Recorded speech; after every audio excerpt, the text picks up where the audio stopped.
Britten was an English 20th century composer.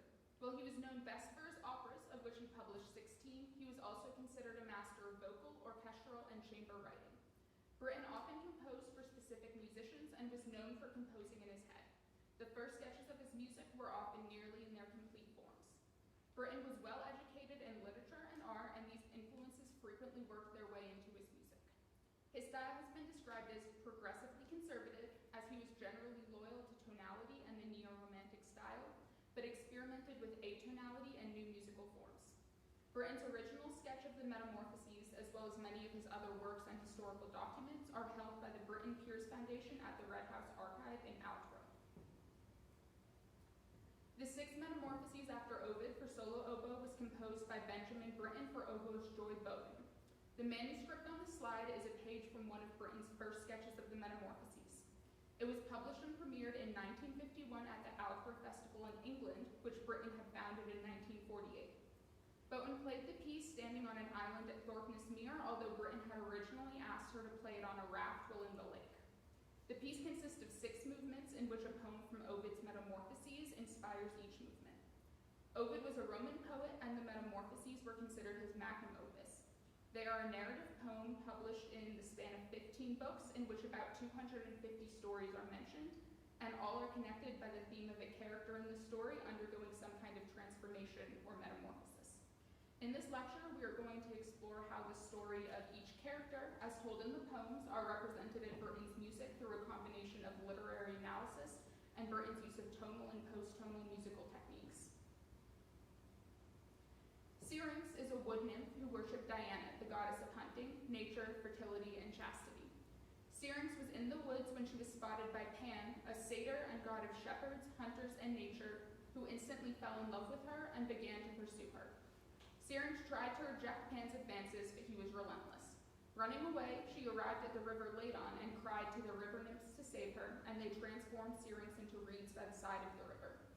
Pan thought he had lost Syrinx forever, but upon hearing the sound of wind made blowing through the reeds, he was inspired to cut the reeds and turn her into an instrument that we now recognize as the pan flute. The story tells of a power struggle and doesn't give a clear resolution to their conflict. When Syrinx was turned into reeds, she prevented Pan from ever being able to get what he wanted. However, with Pan having created the flute, he will hold a part of her with him forever. I've identified the character traits that define Syrinx as her sense of harmony with nature and femininity, freedom, playfulness, and innocence. Britten conveys these ideas in the music using a couple musical techniques. A diatonic scale refers to any scale using a specific pattern of 5 whole steps and 2 half steps. Diatonic scales are the foundation of Western music. Here's an example of a diatonic scale.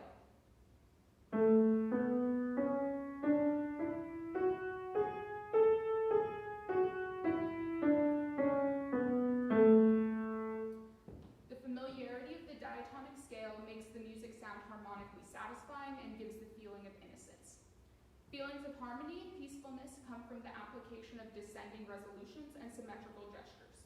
Symmetrical gestures refer to a relatively consistent pattern of rising and falling. The lack of time signature gives the music a sense of freedom and playfulness. Time signatures tell musicians how many beats are in each measure and what note values are considered beats, and are usually printed after the key signature, such as the image to the left. Britten did not include a time signature because this movement does not have the same amount of beats per bar, nor do all bars revolve around the same note values. The changing couplet values, meaning the amount of subdivisions within a given beat, contributes to the same feeling, as do the relatively large cells.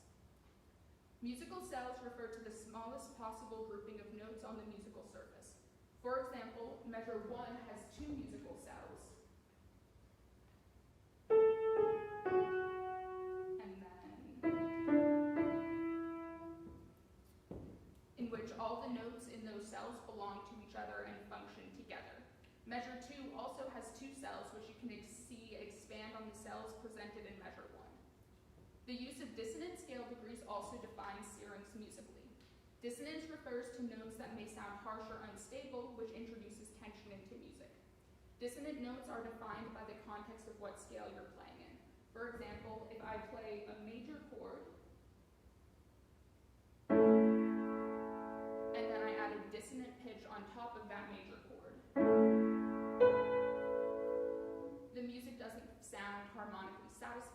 might make you a little uncomfortable and it's not how you would want a piece of music to end.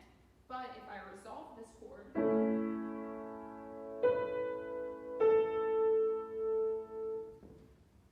you probably feel the music coming to rest.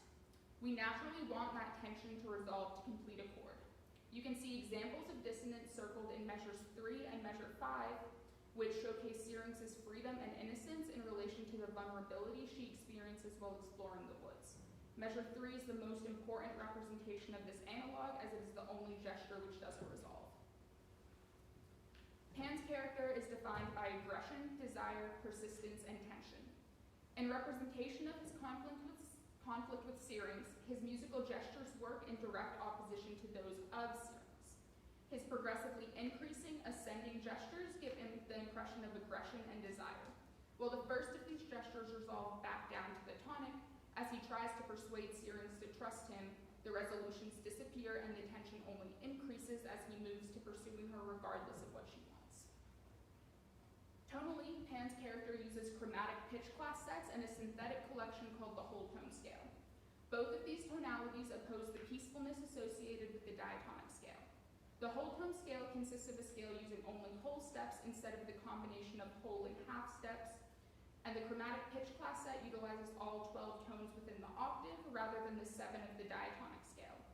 The whole tone scale is seen in measure 8, outlined in orange, where 2 melodic lines outline 2 whole tone scales, which you can hear as...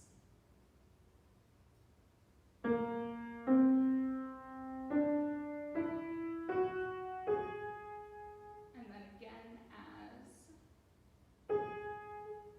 wrong note.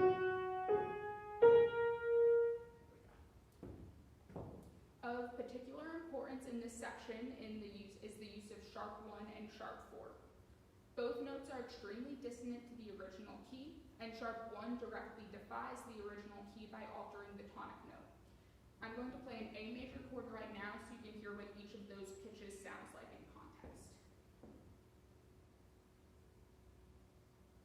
So this is going to be the sharp 4. And then this is the sharp 1.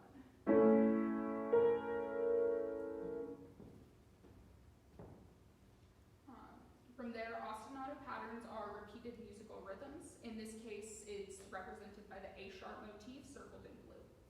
The ostinato rhythm is sometimes modified metrically, changing the number of beats or the speed of the rhythm. The repeated pattern on a dissonant note gives the impression of persistence and obsession. The quantity of notes in the individual cells is also smaller, covers a smaller range of notes, and emphasizes dissonant notes, which contributes to feelings of tension and aggression. These elements all combine to convey Pan's chase.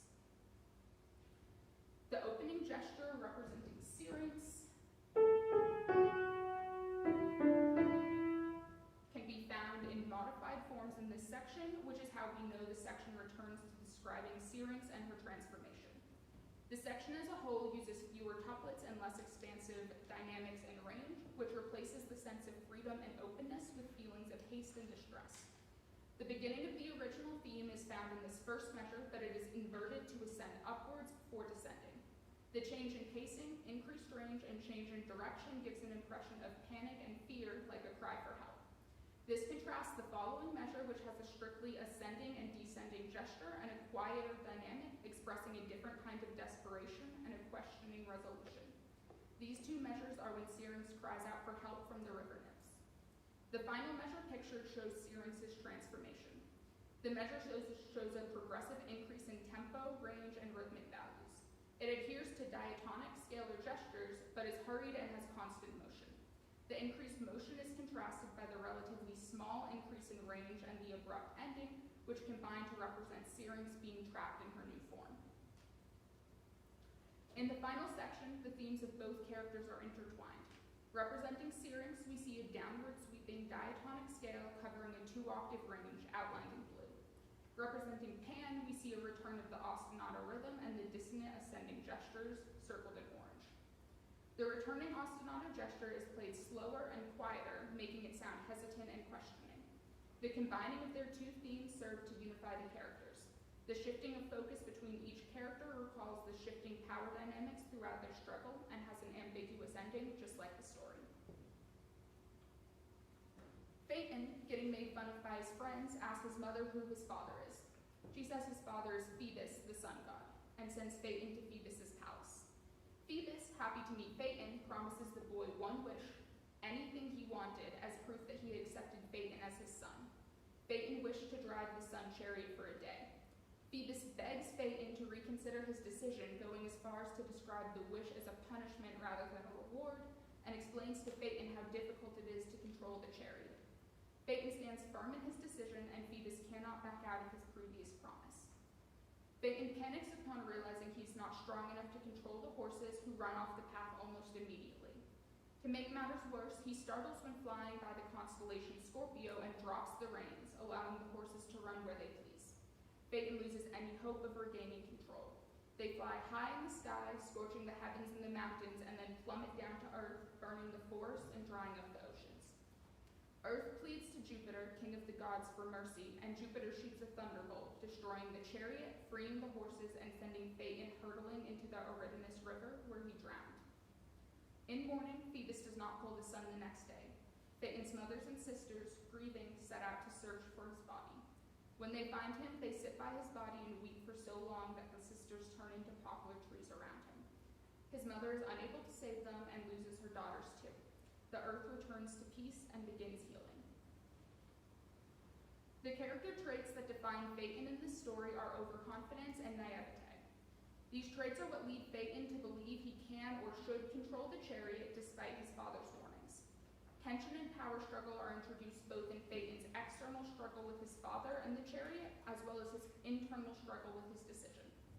C major is considered a simple key as it has no sharps or flats. The use of this key represents Phaeton's naivety. The tonality of the piece focuses on dominant sevenths and is based around the octatonic scale. Dominant seventh chords are built on the fifth note of a scale, in this case G is the fifth note of a C major scale, and lowers the pitch of the seventh note, which creates tension and helps lead to a tonic resolution. The octatonic scale is an alternating series of whole and half steps. I will play the G octatonic scale now.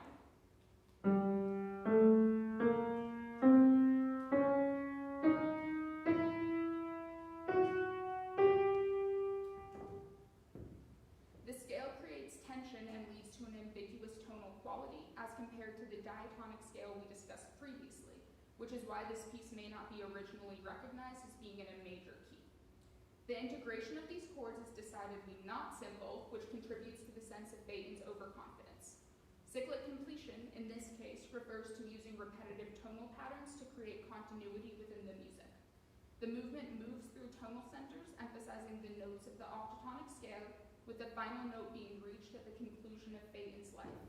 This musical and tonal shaping serves to literally mirror the story of Phaeton. Finally, Britten's use of small intervals suggests naivety through the simplicity of the motifs, although the wide range covered using these intervals helps paint the path of the horses careening up and down through the sky. Stylistically, Phaeton is defined by a forte dynamic and detached articulation, matching his overly confident behavior and contributing to tension due to the intensity created by the articulation. Britten's use of short cells and long phrases represent the power struggle as Phaeton grapples with and against his loss of control. In the second section of this piece, Britten removes the forte dynamics and detached articulation and writes in a higher tessitura. This literally showcases Phaeton's ascension to scorch the heavens and the mountains, while figuratively showing his hesitation and newfound worry, realizing he is completely and permanently out of control.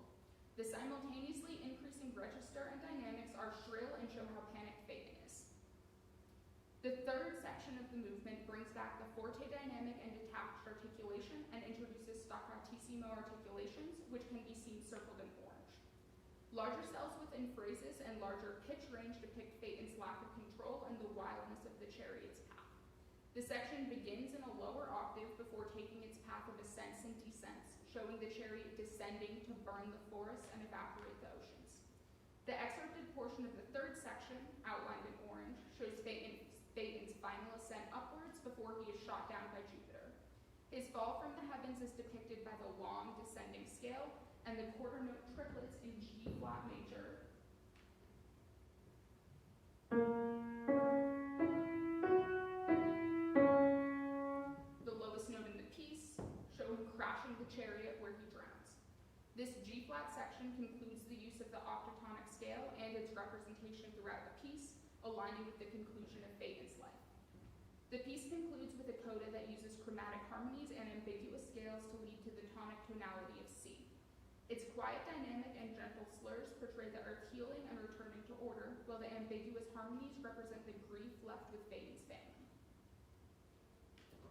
Niobe was a mortal woman who did not worship any gods. Her pride and her joy were her 14 children. Latona, goddess of motherhood, childbirth, and modesty, called all the women of Niobe's city, Thebes, to worship her and her children. Niobe refused to worship Latona, believing that she was superior based on her bloodline, beauty, and amount of children. Angered by Niobe's public refusal, Latona sends her 2 children to kill Niobe's children. They kill her 7 sons first, which prompts Niobe's husband to kill himself in grief. Niobe claims that even in her grief, she is still superior, as her remaining children still outnumber all of Latona's children. In response, they begin slaughtering her daughters. When only one daughter remained, Niobe finally begged for mercy and to have her last child spared, but to no avail. Niobe, frozen in grief, transformed into a statue as she cried, surrounded by her children's bodies. A powerful wind carries her to the top of Mount Sipylus, where her statue merges with the mountain and a waterfall flows eternally with her tears. Niobe is characterized by emotions of grief, distress, sorrow, and resignation, a stark contrast to the confidence and pride that incited Latona's anger. The first 2 measures of the movement serve to define Niobe's character and set the theme developed throughout the movement. Britten uses chromatic alterations, such as the pictured A natural, to communicate the intensity of Niobe's grief. The descending arpeggio gesture, referred to in the opening gesture as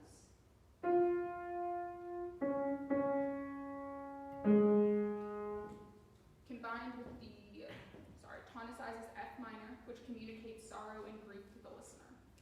The piece is actually written in D-flat major, an unusual choice for a lament.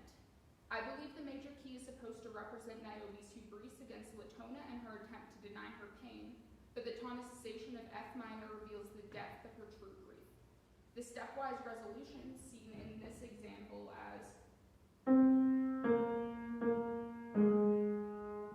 combined with the 8th quarter resolving gestures, demonstrates her sorrow over losing her children and her resignation as she begins to truly understand and recognize the loss. The ascending gesture preceding the descent, seen here as creates what is called the sigh gesture, where the ascending step creates tension, and then the descending gesture creates release. Like the release of Niobe's true emotions. The mezzo forte starting dynamic with the piangendo marking, meaning crying, are a confrontational representation of her shock and grief, while the decrescendo down the arpeggio represents her resignation as she accepts the loss of her children. The first section of this piece is built on expanding the opening 2 measures by increasing the range of both pitch and dynamics, which also expands the sigh gesture. The descending arpeggio is maintained regardless of the expansions because grief is the dominant emotion. The second section of the movement introduces a dramatic variation of the opening idea.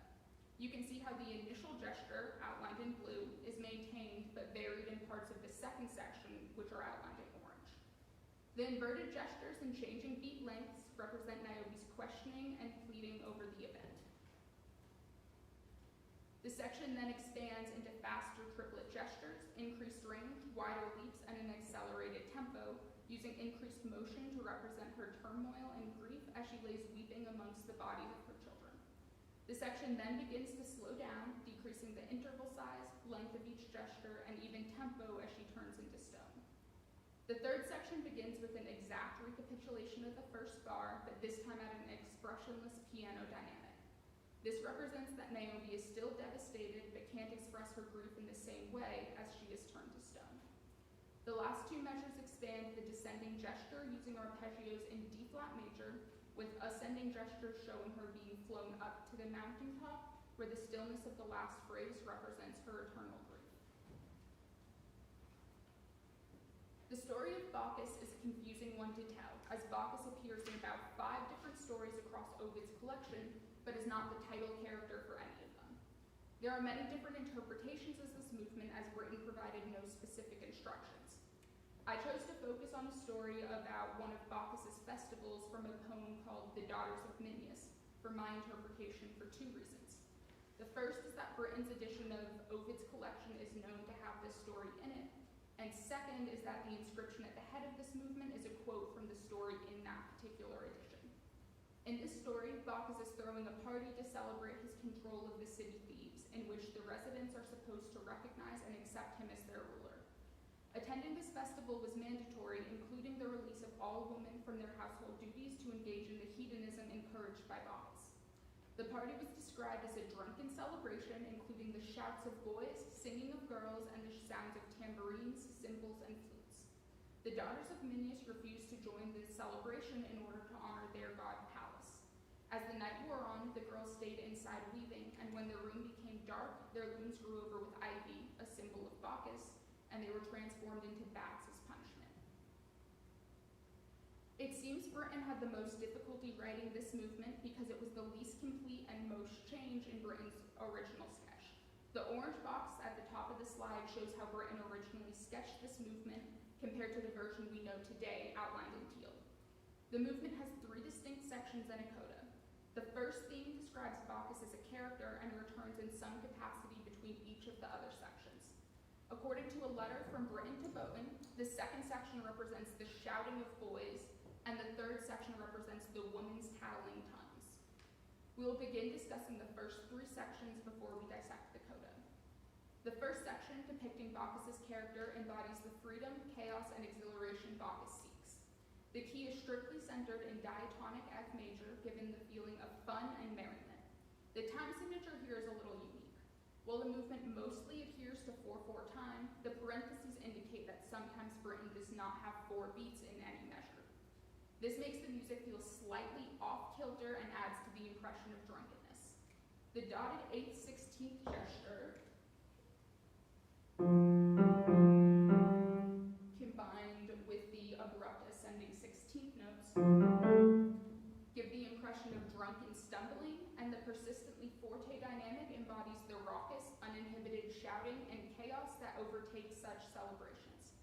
The opening theme pictured on the slide is developed throughout the course of the first iteration of this section, expanding in pitch range and changing the length of gestures and number of beats to accomplish the uncontrolled atmosphere of drunken stupor, but remaining in the joyousness of the major tonality. The second section, pictured in teal, is meant to depict the shouting of boys. The section is primarily centered in A major, but uses a lot of chromatic pitches and features a faster tempo, contrasting sharp articulations with slurred downbeats and large leaping intervals. These characteristics give the movement a sense of mischief and tomfoolery, as the combinations of staccatissimo, accents, and wavy slurs provide contrast and excitement. Dissonant pitches function as unexpected stumbles rather than tension. The new opening idea is developed throughout the second section, featuring different ranges and combinations of notes and rests to continue and develop the expression of youthful mischief. A version of the first section is played before continuing to the third section, the opening of which is outlined in orange. According to a letter from Britten, this section depicts women's tattling tongues.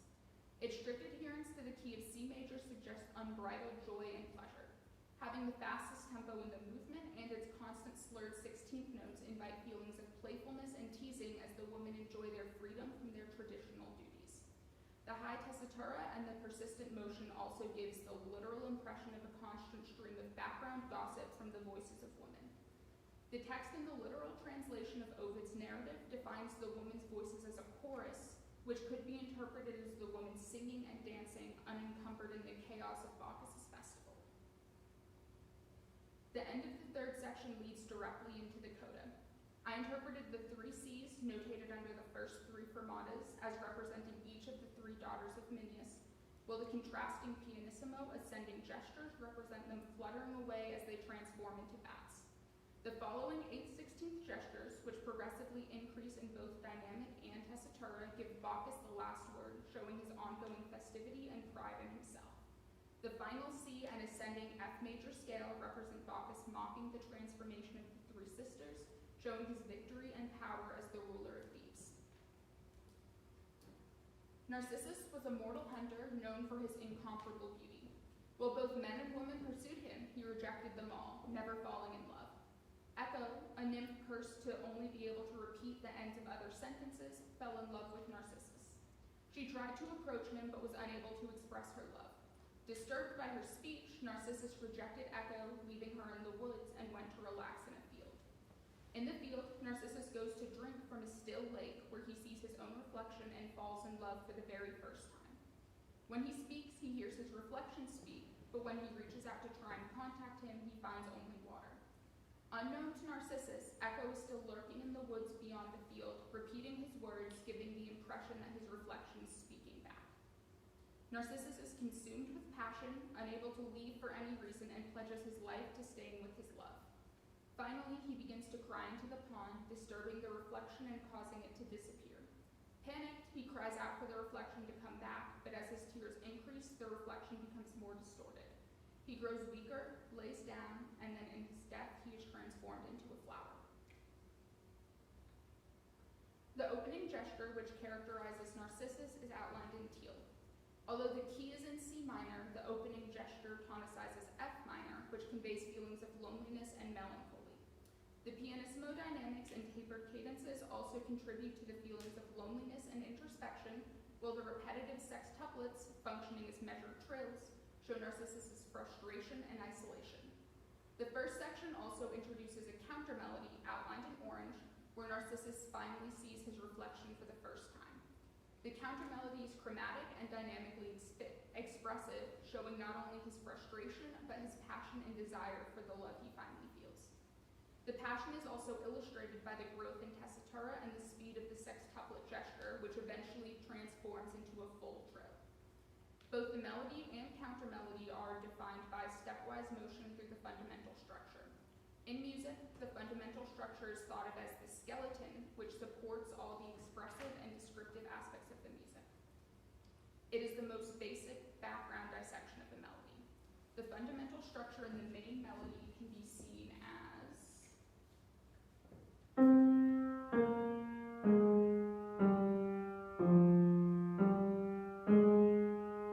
while the fundamental structure of the countermelody is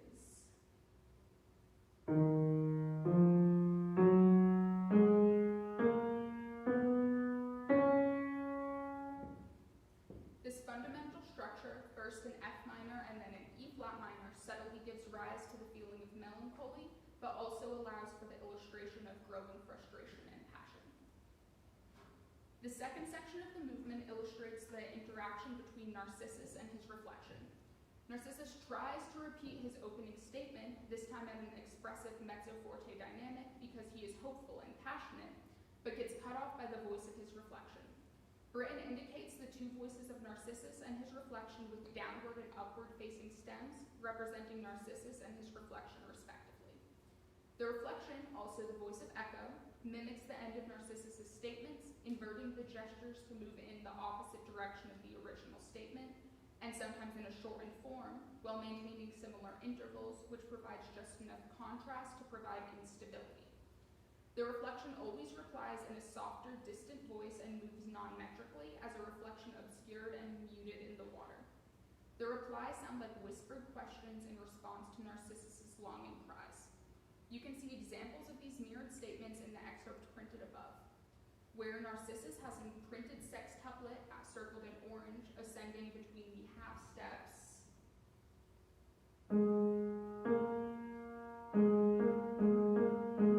before cadencing down to G, while the reflection replies with a rhythm shortened by 2 30-second notes and descending down a whole step between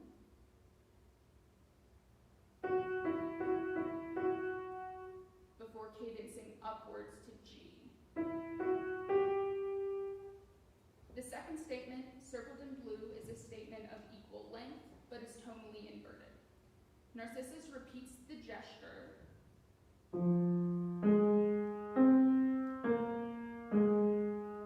but is interrupted by the reflection responding with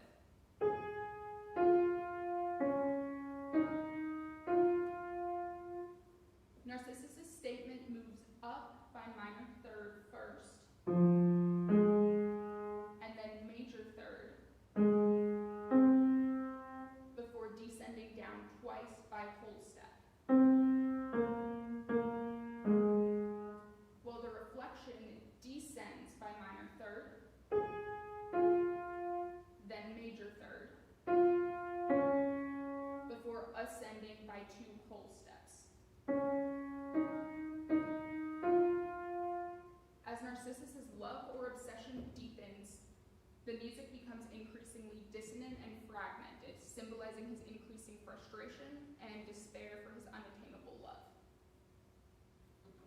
The coda uses increasingly dissonant gestures and larger leaps to showcase the growing distance between the lovers as Narcissus's tears disrupt the surface of the water. The large leaps and dramatic crescendo represent Narcissus's final desperate cries to his reflection before the gestures begin closing together, fading into a lonely, reflective iteration of the sextuplet motion in C major. Although the ending is melancholy, showing Narcissus's lonely death, the bright key of C major shows an unexpected happy side, as Narcissus died both experiencing love and finding peace in his death, knowing he is able to stay by the water which contained his beloved. Arethusa was a sea nymph who worshipped Diana, goddess of hunting, nature, fertility, and chastity. Usually too modest to risk exposing herself, she swam in the river Alpheus to cool off while hunting, believing she was in a secluded spot. Alpheus, god of the river himself, surprised Arethusa by rising from the waves. Arethusa ran, but Alpheus followed, begging her to return to him. Realizing she couldn't outrun him, she cried to Diana for protection, who cast a cloud over Arethusa so that Alpheus could not see her. Arethusa began to melt into the cloud, turning into water herself, and Diana split the earth so Arethusa would run into the earth as a stream. Sensing Arethusa in the dripping water, Alpheus turned himself into water and mixed with Arethusa before she could escape, plunging down into the earth together where they emerged as a spring in Ortica. This is another case where there is no clear winner. Alpheus will never attain what he truly wished for, but Arethusa will never be able to truly escape him. It is important to note that the description at the beginning of this movement, which reads, "Who, flying from the love of Alpheus the river god, was turned into a fountain," uses flight to describe Arethusa running from Alpheus, and fountain to mean spring as in the natural body of water. Arethusa is defined by gracefulness, relaxation, peacefulness, and fluidity. The opening gestures, one of which is pictured on the slide in blue, define Arethusa and achieve the sensation of peacefulness and harmony by using major and minor keys related to the tonic key of D major. The descending tonal triads connected by long slurs connect to the idea of fluidity and relaxation because they are harmonically stable, and the long slurs and repetitive down, up, down note groupings give the impression of cascading water. The ascending concluding gesture, closing on a consonant key, also gives the impression of peacefulness because the ending is tonally complete. The piece is played with rubato, allowing the musician to play with time, which gives a sense of motion and represents the ebb and flow or fluidity of water. As the section progresses, Britten uses fragmentation, non-related scales, smaller beat divisions, and a wider range of pitch to convey the feelings of fear and distress Arethusa experienced when being chased. The quieter, fragmented start, pictured in the orange border, is where Arethusa begins to flee from Alpheus. And while she initially runs in fear out of embarrassment, as Alpheus pursues her, that fear turns into justified terror. These emotions are shown with the wide, leaping range, shorter slurred fragments, 30-second note runs, and dissonant scale degrees. The A sharp is a notable moment of dissonance because it contrasts with the consonant A natural, the dominant of D major, which has been emphasized multiple times in the first section. This dissonance depicts the tension and fear between Arethusa and Alpheus. The shrill high D, now back in our tonic key, shows Arethusa calling out for help, and the eventual D major resolution of this section indicates Diana protecting Arethusa in the cloud. For a moment, she is safe from Alpheus. The second section in this movement depicts Arethusa's transformation into water. The simple trills ornament the stepwise structural notes, almost depicting ripples of water, and the pianissimo dynamic shows that she is still hiding from Alpheus. The ascending tessitura and increasing dynamics show where Alpheus spots her, and the earth is split in an attempt to protect her as she turns into a river, with the shrill high note showing her transformation at the height of her fear, and the final downward cascading gesture representing the flowing of water into the earth. This section uses rapidly changing ascending and descending gestures to illustrate the disrupted cascades of water as Arethusa desperately tries to escape. The final section uses dissonant scale degrees and a steadily increasing tessitura, pitch range, and dynamic to show Alpheus's mixing with Arethusa. The music builds intensity through this process by slowly increasing the range and the size of the building up to a loud dynamic from piano, and by subtly fragmenting the rhythm right before the conclusion, which can be interpreted as a final act of resistance to their inevitable fate. The strong D major arrival and conclusion shows their emergence in the form of a spring, which conveys an air of grandeur matching the beauty of the spring, and the constant cascading motion representing the flowing of their waters, and the tonic ending showing a definite conclusion to both their story and the entire piece. So this was an overview of the conclusions I reached using literary and musical analyses to try and interpret the story this music tells and inform my own preparation of this piece. Before we go on, I'd like to thank my professor, Dr. T, for her patience, guidance, and mentorship throughout my preparation of this piece, as well as to Dr. Wisner and Dr. Ogburn for their support and advice on this project, and to all of you for coming and listening to this today. I'm going to step out for a moment to get my oboe ready and prepared to perform this, and then I'll be playing selected movements from this